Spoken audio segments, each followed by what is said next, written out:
First, we at WagerTalk would like to thank everyone as a record number of you took advantage of our Thanksgiving 7-day special.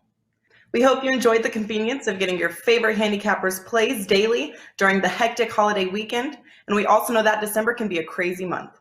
Now we are offering a rest of calendar year special. Get every NFL, college bowl game, NBA, NHL, college basketball games, and all other sports of your favorite handicapper through December 31st for only $249.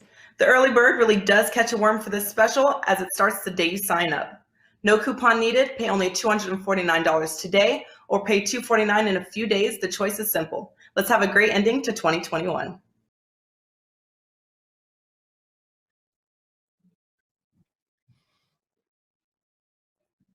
Welcome, everybody, to Prop It Up. It is Friday, and Friday starts the weekend, and we are here to help make your weekend a profitable one through the prop markets. Joining me, as always, my fellow prop masters, Andrew McInnis from WagerTalk.com and Matt Josephs from SportsMemo.com. As we always do, we start off with some fun facts. I've only got 3 this week, but as always, they are fun. So let's start off with the fun facts. The first one, the Texans, they have 60 punts compared to only 43 rushing first downs. That's almost impossible to do in the NFL, but punting a lot, not rushing for a lot of first downs. Fun fact number 2, this should help out your betting strategies. The Falcons have covered 1 second half spread the entire season. So if you're looking for any halftime bets, just throwing out there that the Falcons are pretty terrible in the second half.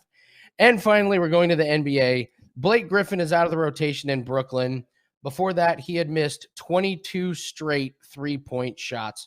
Before that, clients will know that because we cashed a lot of the Blake Griffin under half a 3-point made shots going into that. But yeah, Blake Griffin 0 for 22 on his last 22 3-point shots. So, all right, let's bring in my fellow prop masters, Andrew McInnis and Matt Josephs. Andrew, how's everything going this week? NHL seems to be going pretty good for you, right? Yeah, it's nice when I can be really upset about snapping a 16-0 streak. So it's now 17-1. Super excited about that. CFL got a 5% for tomorrow, UFC for tomorrow. So going to be a big weekend, man. That's awesome. Congratulations on your streak. That was a lot of fun. Thank you. I was rooting for you harder than I was my own. I was like, come on, get to 14-0. Matt Josephs. Matt Josephs. We got college basketball kicking in and then college bowl season. So I know you're excited, right? Yeah, exactly. College football tonight. We got some exciting conference championship games. I was so excited because I posted on Twitter all my win total bets for college football and went 7-0-1, and we have 3 live tickets for potential conference champions. So that'll be fun this weekend. And of course, also had a good night last night, 4-1 last night. Garbage time prevented me from getting a 5-0, but things are going well right now over on SportsMemo.com. Congratulations on those season win totals. I saw you post that on Twitter. I mean, 7-0-1. That is amazing. That is a job well awesome. done. I cashed a 4% last night with Thursday Night Football. In the luckiest, like literally by inches, we had Zeke under 45.5 yards rushing. Matt, I don't know if you were on that one.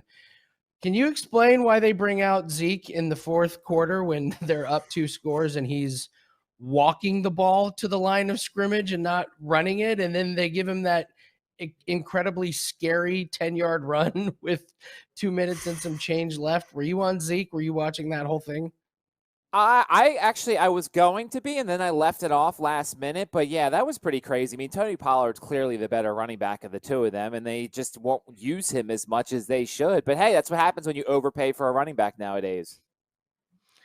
Just call him a walking back right now. That's how he looks right now. So, Matt, we're going to go over Matt's 3 right games. about overpaying, though, Andy. I mean, you're finding running backs coming out of the woodwork right now that aren't making nearly as much as some of these top guys that are performing.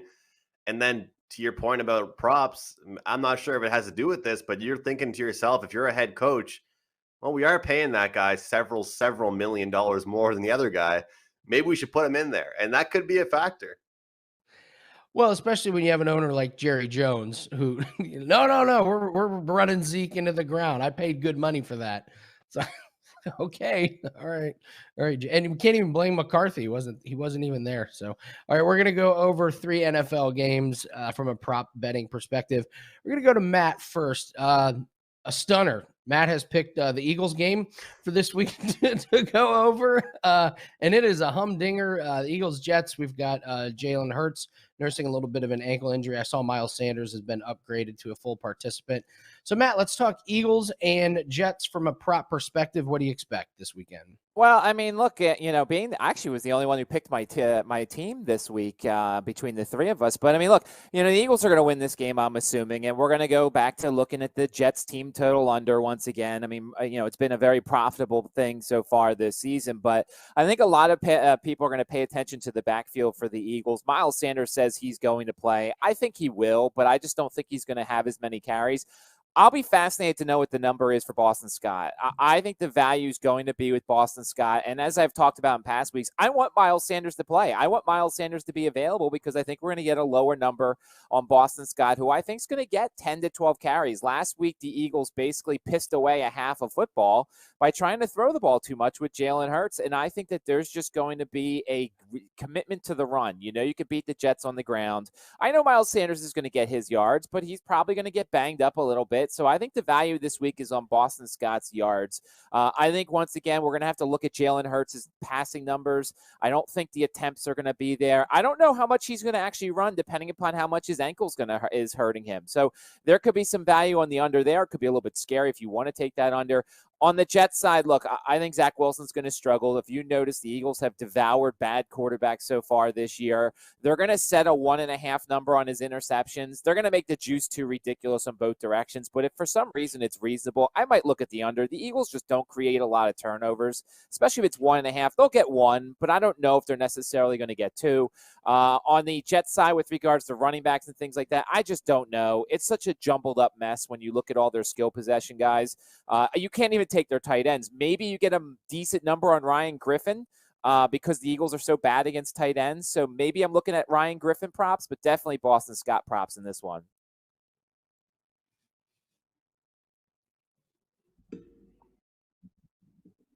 I love some of these Jalen Hurts unders. Matt, is there a chance we see Gardner Minshew a little bit? No. Jalen Hurts is going to play. Now, I mean, if he goes 3 quarters, they do have a bye week coming up, so I feel like that's an opportunity for them to give him the extra rest he needs. But no, I would play Gardner Minshew if Hurts isn't 100%. But then again, you know how much Philadelphia loves their backups, and we don't need 2 weeks of controversy with this team.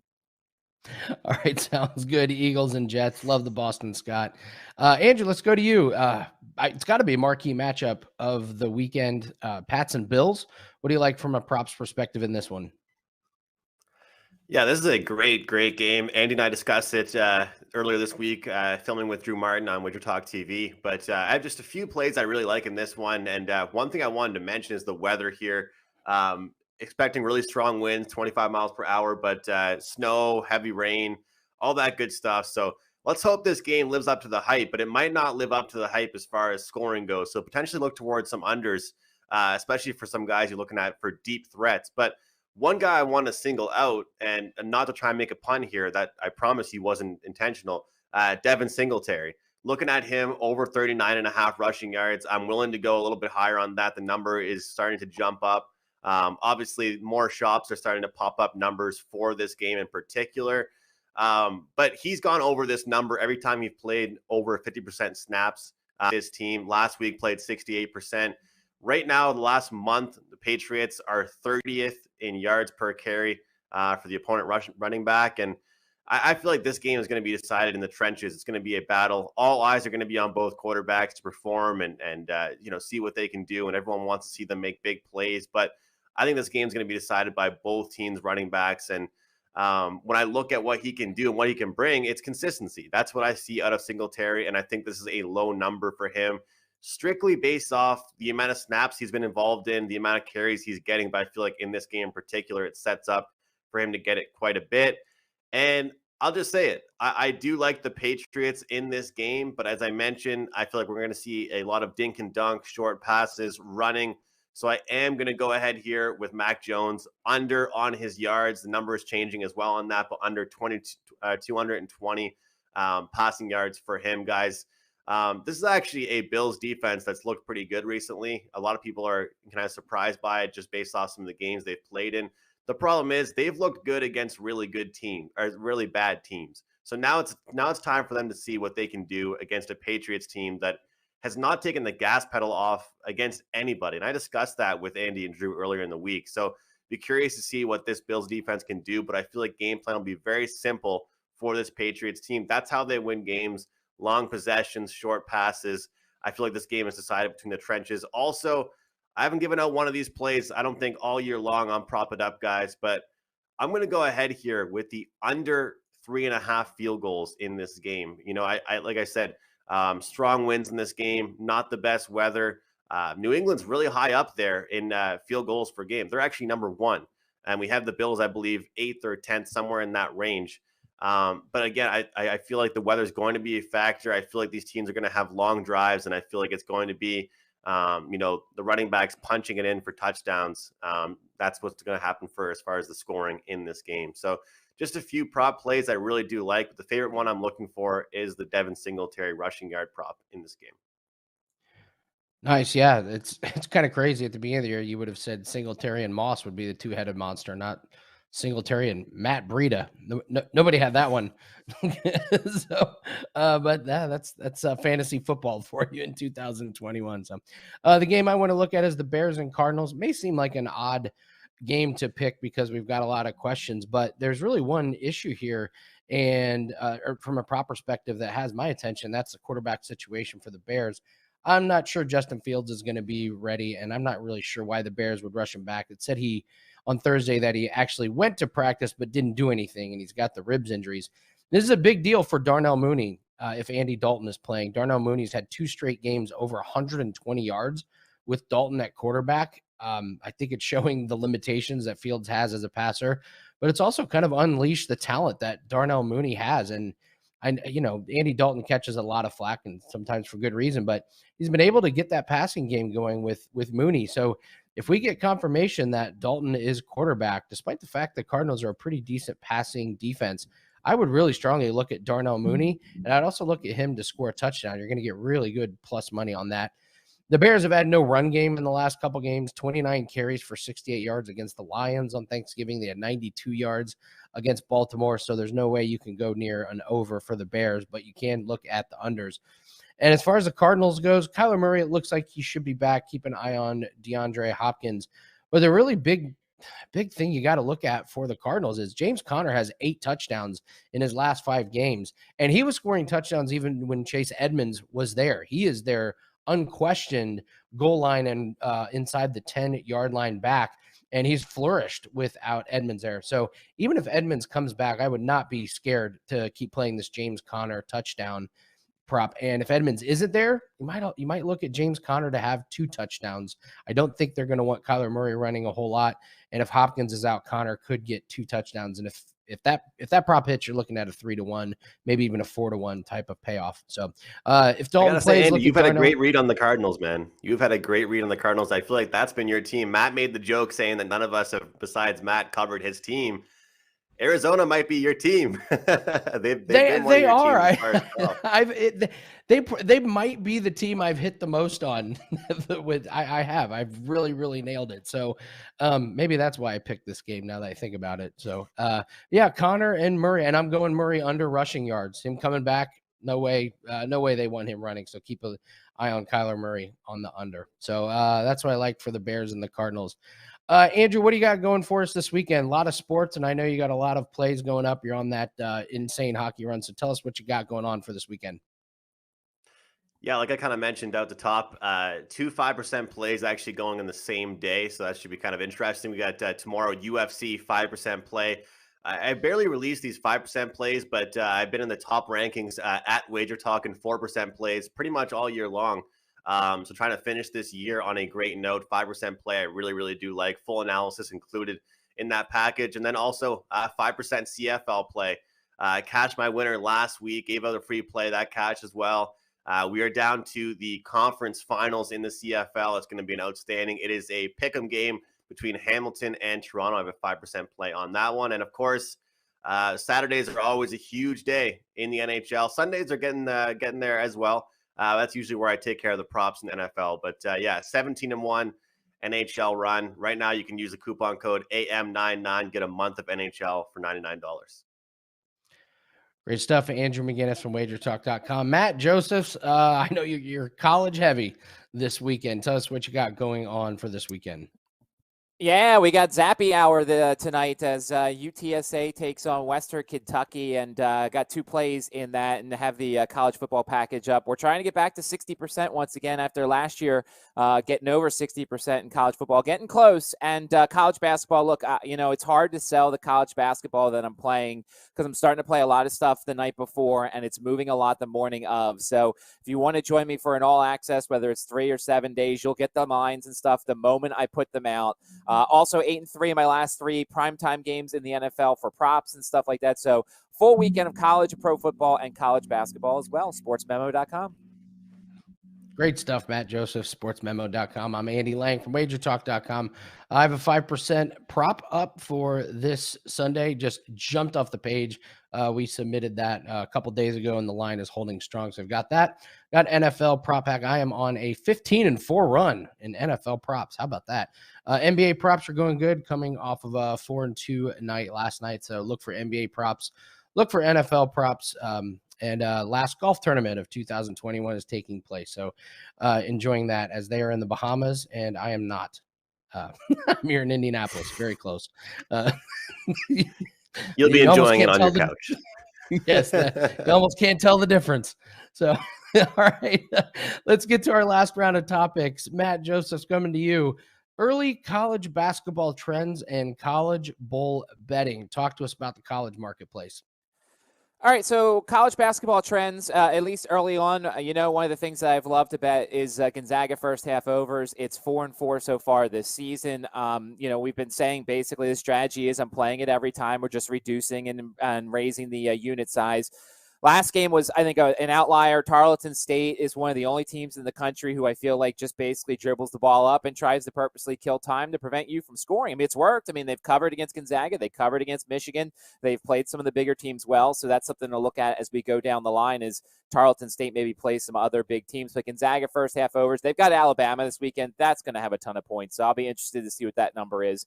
I'll definitely be playing that over. The first half over that once again has been profitable is Eastern Kentucky. They shoot a lot of threes. They play with a top 10 pace in the country. I think it's 5-1 or 5-2 so far this season. So we're looking to continue to hammer the Eastern Kentucky first half overs. And I think, Cornell is a team that you have to put on your radar. Cornell has one of the best offenses. They play with the quickest pace on offense.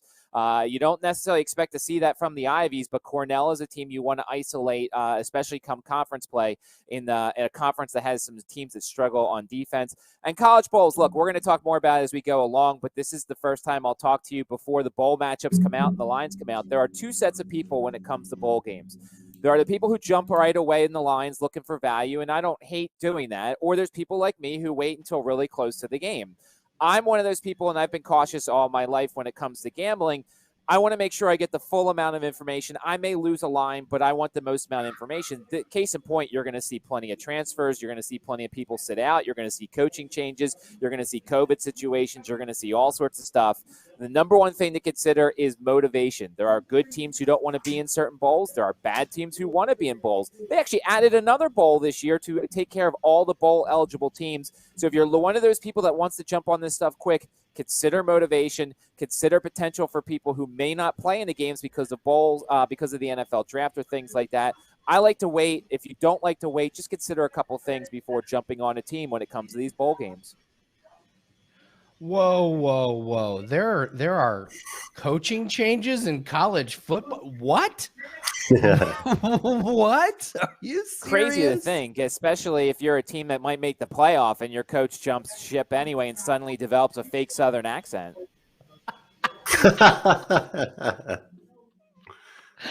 Oh, great stuff from Matt Josephs at sportsmemo.com. Andrew. I think some of those college coaches would leave in the middle of a game, Matt, if they got a bag thrown at them. Definitely. Oh, definitely. Andrew, I want to come to you. We're going to talk. The topic is NHL combo wagers. So I want you to tell us what a combo wager is and how you attack that. But touch on the Grand Salami topic that you brought up last week. I love the topic, and you brought up something interesting with it. So first off, just give us a little update on the Grand Salami, and then talk to us about combo wagers.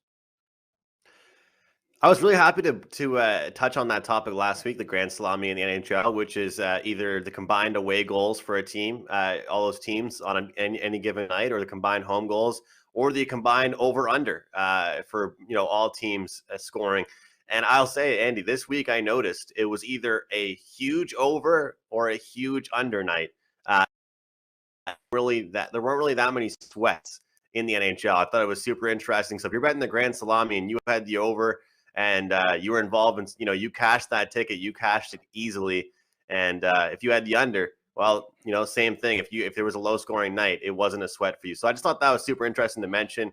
If there's one of those nights where you really look at the board and you say, you know what, it's going to be lots of overs tonight, maybe don't just take one. Maybe take a look at that Grand Salami under. Don't put a lot of pressure on just that one game. But to touch on these NHL combo wagers, these have been around for a long time, guys. It's kind of like, what you see with some of these sports books, the same game parlays, so to speak. But I guess these have been kind of getting posted around on social media quite a bit now. So I just wanted to give them my attention. And I guess my thoughts are, people are kind of, I'd say be careful when betting these. A combo wager is very simple, as if, this team to win and the total to go over 5.5, or Connor McDavid to get a point and Edmonton to win, or, it's all of these combo type stuff where two events have to happen for you to win. Pretty much the same game parlay type of situation. But we're seeing it a lot when teams are big favorites in the NHL. And I'm starting to see a very popular wager is, Minnesota against Arizona. We're going to take Minnesota to win, but also the over 5.5. Put those two together and you have plus 100, something of that nature. The problem is, if you think Minnesota is going to absolutely beat the crap out of Arizona, that game could 100% end 4-0, 3-1, whatever, and you're going to lose that bet and feel like an idiot.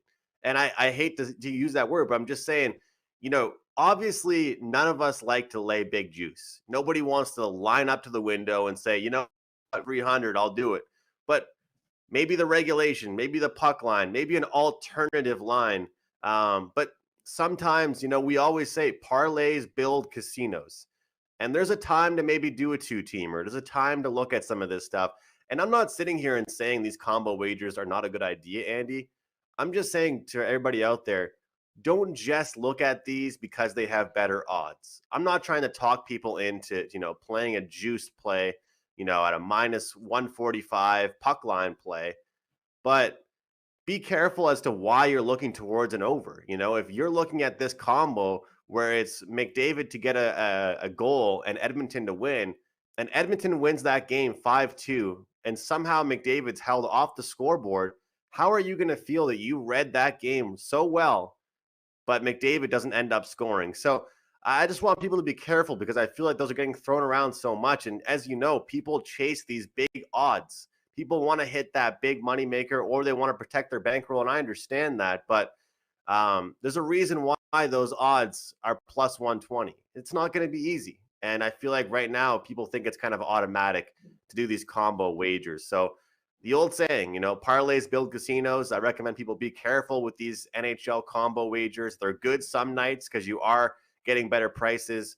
But, when you're looking at a big mismatch game, taking the team to win and the over might not be a good idea, because your team might win in low scoring fashion. And all of a sudden you read the game properly, but the game doesn't go over the total. So just wanted to mention that, Andy. Want people to be careful out there with their bankrolls.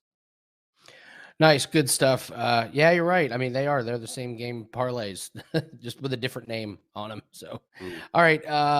I'm going to talk a little bit about NBA props. First, just want to do a quick thing called trends for tight ends.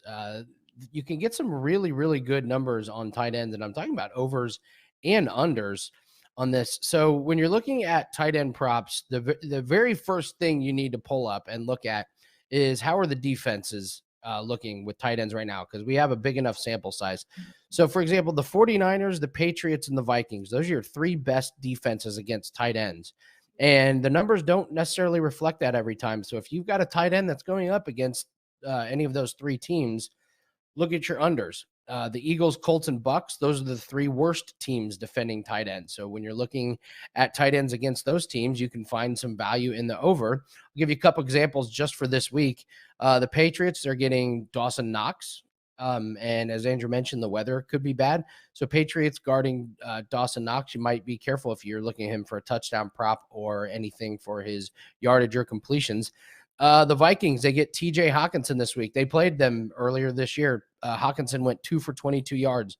So if you were excited about Hawkinson this week, make sure you check and see. And if you would look it up, you'd see the Vikings are really good, and they did a good job against them earlier this year.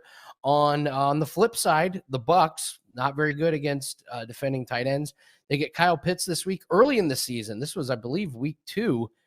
Kyle Pitts had 5 for 73 against the Bucks, and Kyle Pitts has struggled recently. Teams are double teaming him, but when you get a team that struggles against tight ends, you can find some of the value. So just make sure you're looking at the defenses that the tight ends are playing. The sample size is big enough that you can really, really find some values. I find in the unders in particular. So Hawkinson under his total might be a play for me.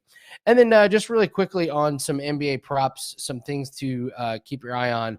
I mean, first off, we saw last night if Shai Gilgeous-Alexander is out for the Thunder, look at unders on the Thunder. Wow, that was bad. Joel Embiid is back. He's come back from COVID, but be careful with his props. He was very open about how there was a couple times where he thought he wasn't going to make it. COVID hit him really bad, and his shooting is absolutely atrocious in his 2 games back, but his rebounding is fantastic. So if you're looking at his props, be very careful with his points. And we talk about it all the time, blowouts. You just cannot play overs if you expect the game to be a blowout. These teams are pulling their starters really quick. And actually, there is some value if you can predict a blowout. There was a case last night. This is a client cash. DeAndre Ayton, his points, rebounds, and assists was 31.5. They get the Warriors tonight. I thought, 31.5 is low because of how productive he is, but how much is he going to play against the Pistons? And sure enough, they pulled him just barely late enough where he comes in on the under. Game wasn't even a blowout, but they wanted to limit his minutes. So if you can find a game that could be a blowout, you can cash a lot of unders when coaches pull their starters late in the game. So keep your eye on that for NBA props. And as always, all my NBA props are available on WagerTalk.com. All right, let's do some best bets here, guys. Let's Andy, give everyone some actionable. Yes. Let me just say, because I put it in our group chat yesterday, the tight end thing you talked about, Juwan Johnson yesterday opened at 9.5 receiving yards, jumped in on that as like a personal play. I didn't give it out to the clients because it wasn't widely available. Finished at 16.5. It went up 7 yards from when it came out, and then he gets that 20-something yard catch, and it goes over. So yeah, there's definitely some value in tight ends. Even some teams with their second tight ends, there could be a little bit of value out there.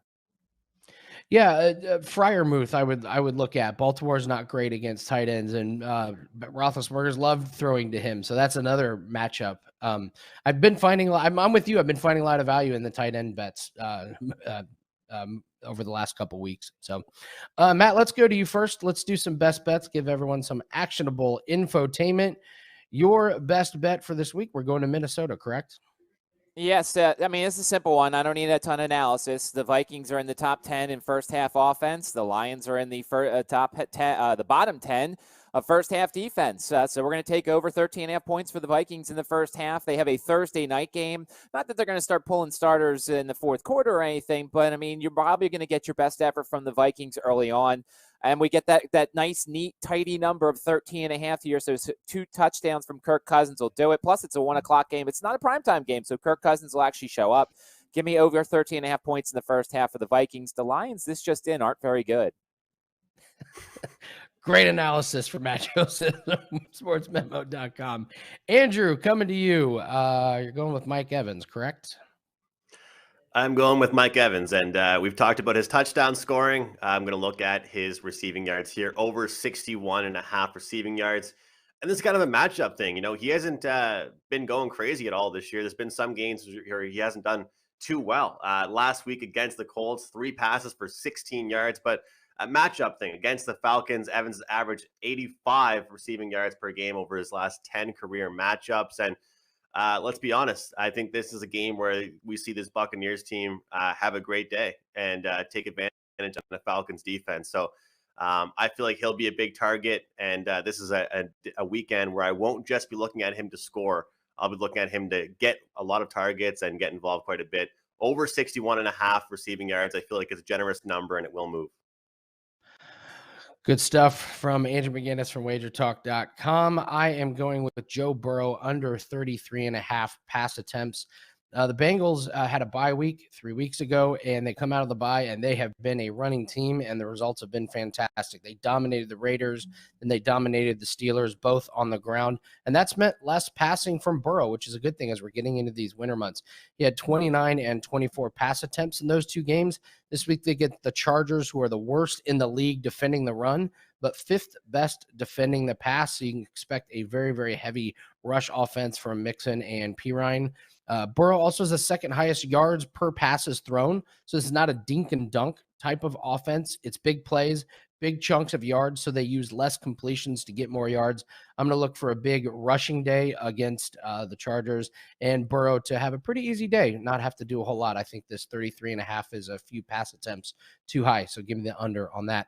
Quick recap on the best bets. We got Vikings over 13.5 points in the first half. Andrew likes Mike Evans over 61.5 receiving. I like Joe Burrow under 33.5 pass attempts. Those are your prop it up best bets for this week. So, gentlemen, that's going to wrap it up for us. Thank you so much. Good luck to everyone out there. Hope your weekend's a profit one. For Andrew McInnis from WagerTalk.com, Matt Josephs from SportsMemo.com. I am Andy Lang from WagerTalk.com. Good luck. We'll see you next week on Prop It Up.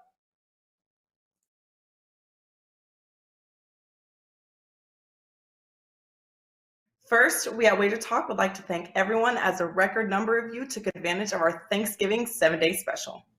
We hope you enjoyed the convenience of getting your favorite handicappers plays daily during the hectic holiday weekend, and we also know that December can be a crazy month. Now we are offering a rest of calendar year special. Get every NFL, college bowl game, NBA, NHL, college basketball games, and all other sports of your favorite handicapper through December 31st for only $249. The early bird really does catch a worm for this special as it starts the day you sign up. No coupon needed. Pay only $249 today or pay $249 in a few days. The choice is simple. Let's have a great ending to 2021.